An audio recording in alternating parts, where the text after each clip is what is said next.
to the living word. Let praise arise. Heaven and earth sing praise to the Lamb, seated on the throne. Power and strength are yours alone. Renungkan firman Tuhan di dalam Injil Matius pasal 1 ayat 1 sampai dengan ayat 17 dengan topik keselamatan untuk segala bangsa.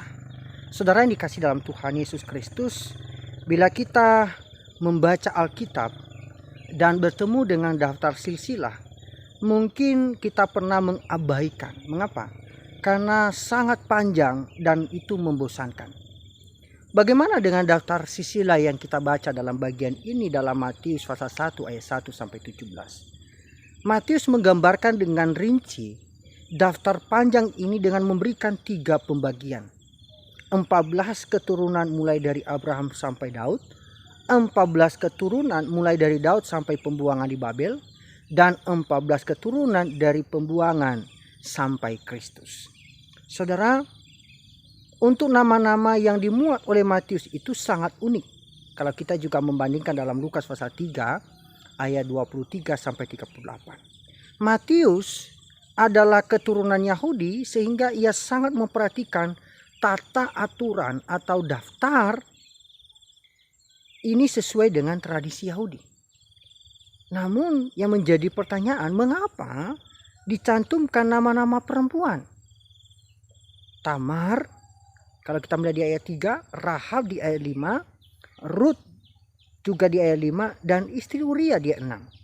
Padahal ini sangat bertolak belakang dengan keyahudian Matius sebagai penulis silsilah. Mari kita perhatikan kehidupan keempat perempuan tersebut. Adakah sesuatu yang pantas dalam kehidupan mereka sehingga mereka bisa menjadi bagian dari daftar silsilah Yesus Kristus?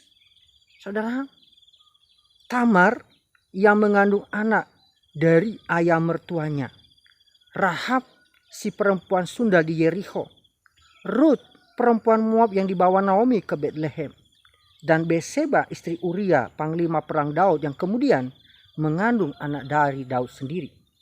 Nama-nama ini memperlihatkan bahwa nenek moyang dari silsilah Yesus bukan hanya terdiri dari orang-orang Israel saja.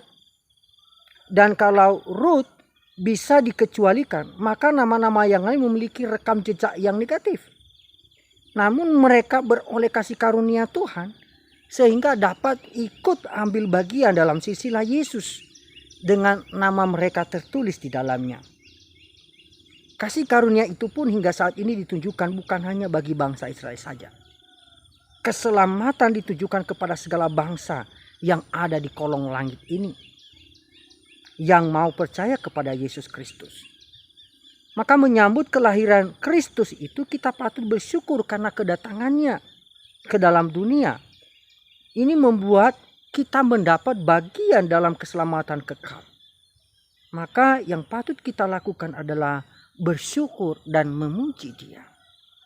Marilah kita mengucap syukur karena keselamatan itu tersedia untuk segala bangsa, untuk saudara dan saya. Tuhan Yesus